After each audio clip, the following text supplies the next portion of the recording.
Hello there. So you want to know how you can simply go ahead and sign up into your PayPal account. This is the only video you'll ever need to watch. So with that being said, let's just get straight into the video. First things first, I hope you have downloaded PayPal into your phone.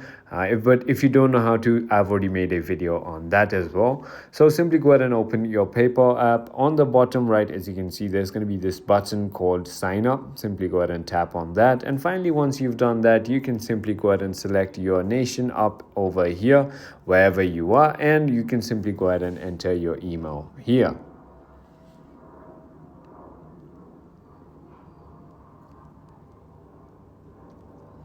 Now simply go ahead and click on next.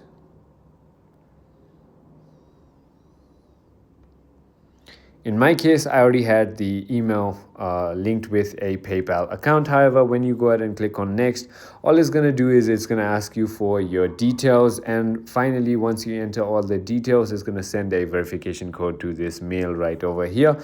And then you're going to be signed up into PayPal. I hope this video was helpful to you. If it was, hit that like button and I'll see you